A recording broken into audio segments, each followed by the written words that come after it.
Good afternoon. Today I will be explaining the poem The Little Black Boy by William Blake.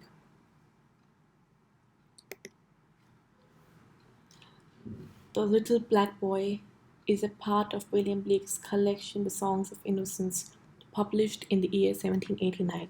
The poem is considered to be one of the most uncomfortable of Blake's lyric poems. This is because it deals with the issues of racism and slavery. The black race suffers in order to teach the white world wisdom, but the black child deplores his own color, since it seems to prevent the world realizing his purity of soul. Blake's humanism is evident in this poem. In an age when black people were treated worse than animals, he makes a black woman and child the guardians of selfless giving, which is the essence of true Christianity. While this poem emphasizes the philosophy of Christ, there is yet ambivalence. While in the English countryside, every child has the birthright of divine love, the little black boy has to strive to be worthy of acceptance. The black child has to cast off his colored skin to find friendship from the white child.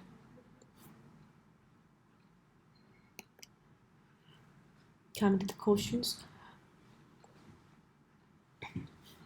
the poem centers on a spiritual awakening to a divine love that transcends race. The speaker is an African child who has to come to terms with his own blackness. Blake builds the poem on clear imagery of light and dark. The contrast in the first stanza between the child's black skin and his belief in the whiteness of his soul lends poignancy to his particular problem of self understanding. In a culture in which black and white connote bad and good, respectively, the child's developing sense of self requires him to perform some fairly elaborate symbolic gymnastics with these images of color. His statement that he is black as if bereft of light underscores the gravity of the problem.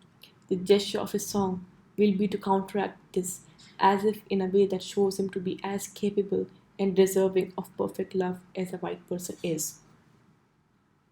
The child's mother symbolizes a natural and selfless love that becomes the poem's ideal. She shows a tender concern for her child's self esteem as well as a strong desire that he know the comfort of God. She persuades him, according to conventional Christian doctrine, that earthly life is but a preparation for the rewards of heaven.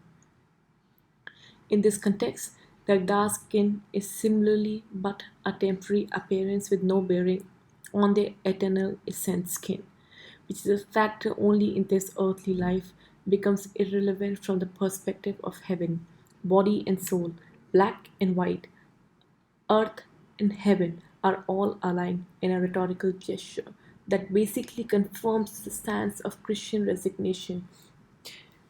The theology of the poem is one that counsels forbearance in the present and promises a recompense for suffering in the hereafter.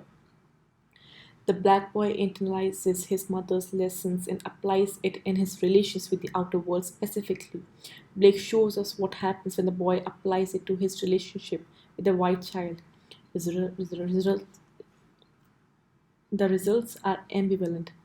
The boy explains to his white friend that they are equal, but that neither will be truly free until they are released from the constraints of the physical world.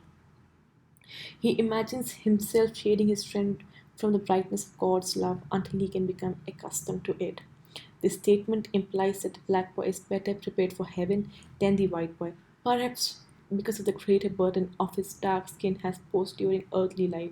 This is part of the consoling vision with which his mother has prepared him, which allows his suffering to become a source of pride rather than shame. But the boy's outlook and his deference to the white boy may strike the reader who has not known his innocence as containing a naive blindness to the realities of oppression and racism, and a too passive acceptance of suffering and injustice. We do not witness a response of the white boy. Blake's focus in this poem is on the mental state of the black child, but the question remains of whether the child's outlook is servile and self demeaning or exemplifies Christian charity. The poem itself implies that these might amount to the same thing.